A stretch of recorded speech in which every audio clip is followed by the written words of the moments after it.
안녕하십니까. 누차 말씀드립니다마는 제가 이렇게 골방 라이브를 하는 것은 설교 위주가 아니라 말씀을 풀어서 강의하는 강해 위주로 여러분에게 전달하고 있습니다.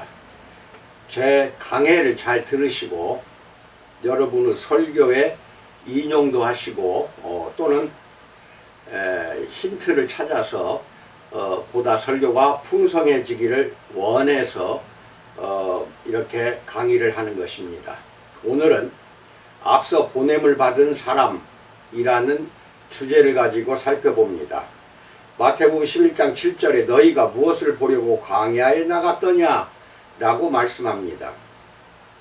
어떤 사람이 좋아하는 것과 싫어하는 것, 그리고 그 사람의 성격을 간과하고자 할 때 인터뷰 진행자들이 흔히 하는 질문이 있습니다. 역사적 인물 중 저녁 식사에 초대하고 싶은 사람이 있다면 누구입니까? 라고 진행자가 질문합니다. 답변에는 고전적인 인물들, 예를 들어 알렉산더 대왕, 율리어스 시저, 클레오파트라, 프랭클린 루즈벨트, 이순신, 세종대왕 등 이런 인물들부터 현대인들까지 다양한 인물이 등장합니다.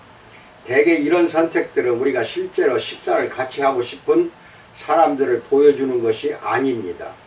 그 선택은 다른 사람들이 우리를 어떻게 바라봐 주기 원하는지를 반영하는 것입니다. 물론 종교적인 인물들도 저녁 식사를 같이 하고 싶은 사람으로 자주 거론됩니다. 예수님, 달라이라마 또는 제일 좋아하는 구루는 힌두교, 시크교 등의 종교에서 일컫는 스승입니다. 등이 초대를 받을 수도 있습니다.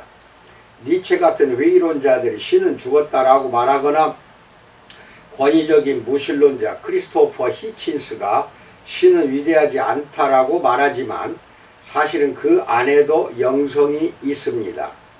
풍수부터 요가, 가스펠 음악에 이르기까지 사람들은 자신의 믿음을 드러내며 자신의 영적 발견을 함께 나누는 자리에 친구들과 이웃, 심지어 낯선 이들까지 초대합니다.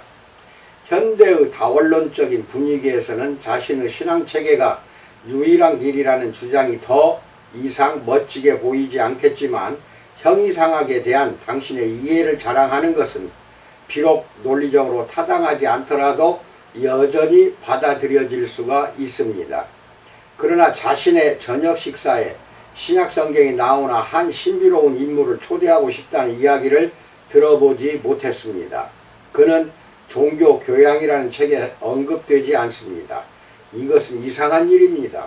만약 고대 이스라엘에 록스타가 있었다면 그가 바로 그런 사람이었을 텐데 말입니다. 2000년 전부터 전해 내려오는 문서들은 그를 반문화적 인습 타파주의자로 또는 평범한 사람들과 지식인들로 구성된 큰 무리를 이끈 자로 지명합니다. 이 탁월한 인물을 보는 것은 마치 전성기의 마이클 조던을 보기 위해 유나이티드 센터로 순례 여행을 가는 것과 비슷했습니다. 그는 누구일까요? 첫 번째, 광야에서 외치는 자의 소리에 대해서 알아봅니다. 이 대단한 사람은 흔히 세례 요한으로 알려진 요한입니다. 마태복음에 나오는 목격자의 증언을 들어봅시다.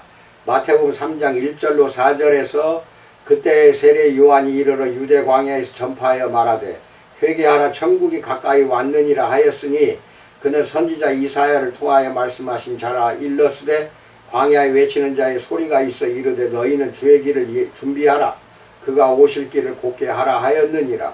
이 요한은 낙타 털옷을 입고 허리에 가죽띠를 띠고 음식은 메뚜기와 석청이었더라 라고 말합니다. 만약 우리가 요한을 저녁시대에 식사에 초대한다면 무엇을 대접할 것인가요? 요즘 사람들은 슈퍼스타들이 일반인들과 다르다는 것을 감안합니다. 그 다른 점이 말이든 옷에 대한 취향이든 라이프 스타일이든 말입니다. 요한의 경우 다른 점은 모두 세 가지였습니다. 요한이 너무나 훌륭했기에 한때는 사람들이 예수님을 보고 죽은 요한이 돌아왔다고 생각했습니다. 마가복음 8장 28절 보세요. 사실 예수님과 요한의 삶은 훨씬 이전부터 밀접하게 연관되어 있었습니다. E.F. 브루스 같은 학자들은 의사였던 누가를 정확한 기록을 남긴 고대 사학자로 여겼습니다. 누가는 경건한 부부였던 스가랴와 엘리사벳이 아이를 갖기에 너무 많은 나이였음에도 가브리엘이라는 천사의 방문과 예고 후에 요한을 임신한 이야기를 전합니다. 예수님의 탄생도 이와 비슷했습니다. 즉 몇 달 후에 가브리엘이 동정녀인 마리아에게 찾아가 그녀가 기적적으로 아들 예수를 갖게 될 것이라고 말합니다. 누가는 임신한 마리아가 자신보다 좀 더 일찍 임신한 친척 엘리사벳을 찾아갔을 때 일어난 일을 중요한 복선으로 포함시킵니다. 누가복음 1장 41절, 43절로 44절 보세요. 복음서는 요한이 성인으로 자라는 과정에 대해 아무것도 알려주지 않습니다. 그러나 우리는 그분이 태어날 당시 스가랴와 엘리사벳의 나이가 많았던 것을 볼 때 그분은 많은 기간을 고아로 지냈을 것이라고 추측할 수 있습니다. 또한 약 30년 후 성인이 된 요한의 거친 복장과 생활 양식은 고대 나시린의 서약을 생각나게 합니다. 나시린은 타락한 외부 세상과의 단절과 이스라엘의 하나님에 대한 전적인 헌신을 강조한 유대인 수도회의 이론입니다. 이는 쿰라는 에세네 공동체의 헌신과 비슷합니다. 그들은 포도주를 마시지 않을 뿐 아니라 부정한 것은 무엇이든 먹지 않겠다는 서약으로 자신을 표현했습니다. 오늘날의 무자비한 관찰자들은 이런 요한의 헌신을 두고 광신이라고 말할지 모르지만 당시에는 곧 그의 추종자들이 생겨났습니다. 그러나 요한은 개인적인 사이비 집단을 세우는 교주가 아니었습니다. 물론 그에게는 제자들이 있었고 그들은 그와 동행하며 사역을 성장시키는 일을 도왔습니다. 하지만 그는 사람들에게 새 마음을 가지고 그들의 삶으로 돌아가 이스라엘의 구원자를 기대하며 기다린다고 가르쳤습니다. 요한은 불안해하는 군중에게 옷 2벌 있는 자는 옷 없는 자에게 나누어 줄 것이요 먹을 것이 있는 자도 그렇게 할 것이니라 라고 말했습니다. 또한 사람들을 착취해서 편안한 삶을 누리던 부패한 세리들에게 부과한 것 외에는 거두지 말라라고 했습니다. 그리고 오늘날 가난한 나라의 많은 경찰관들처럼 뇌물수수와 강탈로 자신들의 월급을 보충했던 로마 군인들에게는 이렇게 말했습니다. 누가복음 3장 11절로 14절에서 대답하여 이르되 옷 2벌 있는 자는 옷 없는 자에게 나눠줄 것이요 먹을 것이 있는 자도 그렇게 할 것이니라 하고 세리들도 세례를 받고자 하여 와서 이르되 선생이여 우리는 무엇을 하리이까 하매 이르되 부과된 것 외에는 거두지 말라 하고 군인들도 물어 이르되 우리는 무엇을 하리이까 하매 이르되 사람에게서 강탈하지 말며 거짓으로 고발하지 말고 받는 급료로 족한 줄로 알라 하니라 라고 말합니다. 두 번째, 깃털을 곤두세우다에 대해서 알아봅니다. 그러나 모든 이스라엘인들이 이 신비로운 유명인사를 매력적으로 느낀 것은 아니었습니다. 바리새인들, 즉 성경과 더불어 정교한 규칙을 세운 사람들과 사두개인들, 즉 내세를 믿지 않는 사람들에게 요한은 매우 엄격했고 심지어 독사의 자식들아 라고 조롱하기도 했습니다. 그는 그들에게 호통을 쳤습니다. 마태복음 3장 7절로 8절에서 요한이 많은 바리새인들과 사두개인들이 세례 베푸는 대로 오는 것을 보고 이르되 독사의 자식들아 누가 너희를 가르쳐 임박한 진노를 피하라 하더냐 그러므로 회개에 합당한 열매를 맺고 라고 말합니다. 그는 예루살렘의 종교적 기득권층을 자극하기 위해 화를 냈습니다. 그러면 그들이 제사장들과 레위인들을 보내 이 잠재적 강탈자에 대해 더 많이 알아내려 할 것이기 때문입니다. 그들은 당신은 누구요? 라고 물었습니다. 우리는 격분이 담긴 그들의 신경질적인 목소리를 상상할 수 있습니다. 그들의 질문에 요한은 이렇게 말할 수도 있었습니다. 나는 요한이며 새롭고 정결하게 된 이스라엘의 지도자다. 나를 따르라. 그렇지 않으면 다 전멸할 것이다. 라고 말할 수도 있었습니다. 그러나 그는 그 대신 자기가 그리스도가 아님을 밝혔습니다. 그리스도는 오래전 구약성경에 약속된 자로서 자신의 왕국을 세우고 이스라엘의 원수들을 멸하며 백성을 하나님께 돌아오게 할 자였습니다. 요한 로마의 감시 아래에서 통치하고 있는 종교 지도자들이 그 점에서 그를 두려워할 필요가 없음을 말하고 있었습니다. 질문은 계속됩니다. 그러면 누구냐? 내가 엘리야냐? 나는 아니라. 내가 그 선지자냐? 아니라. 그럼 누구냐? 우리를 보낸 이들에게 대답하게 하라. 너는 내게 대하여 무엇이라고 하느냐? 나는 선지자 이사야의 말과 같이 주의 길을 곱게 하라고 광야에서 외치는 자의 소리로라 라고 말합니다. 너무나 겸손해서 직접적으로 그렇다고 말하지는 않았지만 요한은 이후 예수님의 말씀에 의하면 구약의 선지자 엘리야의 영과 능력으로 와서 그 백성을 도덕적 벼랑에서 끌어내고 앞으로 오실 분을 위해 그들을 준비시키려는 자였습니다. 그는 충격에 빠진 무리에게 확신 있게 예언했습니다. 마태복음 3장 11절로 12절에서 나는 너희로 회개하기 위하여 물로 세례를 베풀거니와 내 뒤에 오시는 이는 나보다 능력이 많으시니 나는 그의 신을 들기도 감당하지 못하겠노라. 그는 성령과 불로 너희에게 세례를 베푸실 것이요 손에 키를 들고 자기의 타작마당을 정하게 하사 알곡은 모아 곳간에 들이고 쭉정이는 꺼지지 않는 불에 태우시리라 라고 말합니다. 고대의 농사법에 익숙하지 않은 우리도 요한이 전한 말의 의미를 충분히 알 수가 있습니다. 그의 말은 우리를 두렵게 합니다. 이런 확신을 가지고 있던 요한도 전혀 예상하지 못했던 예수님의 방문에 깜짝 놀랍니다. 그런데 그것이 다가 아니었습니다. 마태는 이렇게 기록합니다. 마태복음 3장 13절로 14절에서 이때 예수께서 갈릴리로부터 요단강에 이르러 요한에게 세례를 받으려 하시니 요한이 말려 이르되 내가 당신에게서 세례를 받아야 할 터인데 당신이 내게로 오시나이까 라고 말합니다. 예수님은 그가 기대했던 모습과 달랐습니다. 요한은 개인적인 경험이나 영적인 통찰로 인해 예수님이 더 크고 강하며 거룩하시다는 것을 알고 있었습니다. 자신의 사역은 다른 사람들에게 메시아의 오심을 대비하게 하며 자신도 준비하기 위한 것임을 알고 있었습니다. 이는 그가 다른 곳에서 제자들에게 한 말에도 잘 나타나 있습니다. 요한복음 3장 30절에서 그는 흥하여야 하겠고 나는 쇠하여야 하리라 라고 말합니다. 세 번째, 한때 의심하다에 대해서 알아봅니다. 참으로 성숙하고 겸손한 모습입니다. 그러나 우리는 요한이 적어도 초기에는 예수님과 그분의 큰 겸손과 싸웠던 것을 볼 수 있습니다. 분명 요한이 기대했던 모습은 세상 죄를 지고 가는 하나님의 어린 양만이 아니었습니다. 그는 보복하는 심판자를 기대했습니다. 그런데 어떤 심판자가 몸을 굽혀 물속에 들어간단 말인가요? 예수님은 늘 그렇듯이 의심하는 그의 믿음을 온화하게 만져주셨습니다. 그분은 강가에서 요한에게 말씀하셨습니다. 마태복음 3장 15절에서 이제 허락하라. 우리가 이와 같이 하여 모든 의의를 이루는 것이 합당하니라 라고 말씀합니다. 요한은 쇠했고 추종자들을 예수님에게 뺏겼으며 결국은 헤롯 감옥에서 생을 마쳤습니다. 이스라엘의 기구한 역사가 가르쳐 주듯이 선지자의 생은 대개 비극적으로 끝났습니다. 요한은 부패한 통치자가 형제의 아내를 취한 사건을 공개적으로 비난했고 헤롯은 그 선지자의 입을 막기 위해 감옥에 가두기로 결정했습니다. 겉보기에는 거의 잊힌 스타였던 요한은 남은 몇몇 제자들을 그의 눈과 귀로 사용해 멀리서 남아 예수님의 사역 소식을 들으려고 했습니다.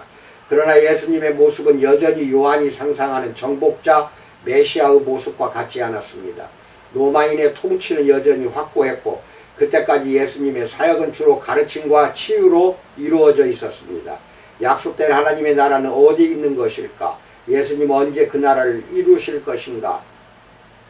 마태는 이런 요한의 의심에 신선할 만큼 솔직하게 말씀하시는 예수님을 전합니다. 예수님은 다시 한번 의심하는 요한의 믿음을 부드럽게 만져주시며 요한이 잘 아는 이사야서의 메시아에 관한 예언을 언급하십니다. 마태복음 11장 4절로 5절에서 예수께서 대답하여 이르시되 너희가 가서 듣고 보는 것을 요한에게 알리되 행인이 보며 못 걷는 사람이 걸으며 나병 환자가 깨끗함을 받으며 못 듣는 자가 들으며 죽은 자가 살아나며 가난한 자에게 복음이 전파된다 하라 라고 말씀하십니다. 그리고 이어서 최대한 부드럽게 책망을 덧붙이십니다. 우리는 그분이 이 말씀을 하실 때 살짝 윙크하시는 모습을 상상해 볼 수 있을 정도입니다. 마태복음 11장 6절에서 누구든지 나로 말미암아 실족하지 아니하는 자는 복이 있도다 라고 말합니다. 세 번째, 선지자보다 더 나은 자에 대해서 알아봅니다. 요한의 제자들이 돌아가자 예수님은 그 모든 대화를 들었을 무리에게 요한에 관해 질문하기 시작하십니다. 이것은 실제로 선구자에 관한 6가지 질문들로 구성되어 있는데 한 질문 위에 다른 질문을 쌓아가다가 청중을 깜짝 놀라게 할 만큼 자세한 답을 주십니다. 먼저 그 질문들을 자세히 살펴봅시다. 마태복음 11장 7절로 9절에서 그들이 떠남에 예수께서 무리에게 요한에 대하여 말씀하시되 너희가 무엇을 보려고 광야에 나갔더냐? 바람에 흔들리는 갈대냐? 그러면 너희가 무엇을 보려고 나갔더냐? 부드러운 옷 입은 사람이냐? 부드러운 옷을 입은 사람들은 왕궁에 있느니라. 그러면 너희가 어찌하여 나갔더냐? 선지자를 보기 위함이었더냐? 옳다. 내가 너희에게 이르노니 선지자보다 더 나은 자니라 라고 말씀합니다. 예수님은 자신이 누구인지 아셨으나 군중에게 자신이 메시아이심을 더 설명하기에는 적절한 때가 아니라고 생각하셨습니다. 요한이 그분의 정체에 대해 혼란을 느꼈다면 그들도 그럴 것이 분명했기 때문입니다. 그들이 이해할 수 있는 주제는 예수님이 아니라 요한이었습니다. 예수님은 그 직접적인 지식을 사용하셨습니다. 이 질문들을 통해 그분이 세례 요한을 보러 나간 이유를 떠올리게 하신 것입니다. 예수님은 그들의 가장 높은 동기들에 호소하며 그들이 찾는 사람이 영적으로 약한 사람, 모든 교리의 바람과 파도에 흔들리는 사람, 그들과 그들의 필요를 이해하기에는 너무나 동떨어져 있고 방자하며 나약한 사람이 아니라고 말씀하셨습니다. 요한은 사람들에게 관심이 거의 없는 공적인 종교 지도자들을 당당하게 꾸짖었습니다. 동시에 그는 사람들에게 가장 필요한 것, 즉 회개의 허락과 삶을 다시 세우기 위한 지침들을 주었습니다. 참 선지자로서 그는 강물 속에 그들과 함께 서서 그의 거친 손으로 회복시키는 물을 부어주었습니다. 요한의 이야기로 사람들의 관심을 사로잡으신 예수님은 그 자신의 질문들에 답해 주십니다. 마태복음 11장 9절 하반부에서 10절까지 내가 너희에게 이르노니 선지자보다 더 나은 자니라. 기록된 바 보라 내가 내 사자를 내 앞에 보내노니 그가 내 길을 내 앞에 준비하리라 하신 것이 이 사람에 대한 말씀이니라 라고 말합니다. 훗날 다른 순회 설교자와 함께 로마의 많은 소도시를 여행한 이방인 의사 누가는 사람들의 반응을 이렇게 기록합니다. 누가복음 7장 29절로 30절에서 모든 백성과 세리들은 이미 요한의 세례를 받은 자라. 이 말씀을 듣고 하나님을 의롭다 하되 바리새인과 율법 교사들은 그의 세례를 받지 아니하므로 그들 자신을 위한 하나님의 뜻을 저버리니라 라고 말합니다. 다시 말해서 예수님은 요한이 정말 선지자였고 선지자보다 더 나은 사람이었다는 사람들의 확신을 확증해 주신 것입니다. 물론 예수님은 요한이 예수님과 그분의 사명과 씨름했기 때문에 선지자보다 못한 존재일 것이라는 생각을 바로 잡아 주셨습니다. 훌륭한 청교도 목사인 매튜 헨리는 이렇게 말합니다.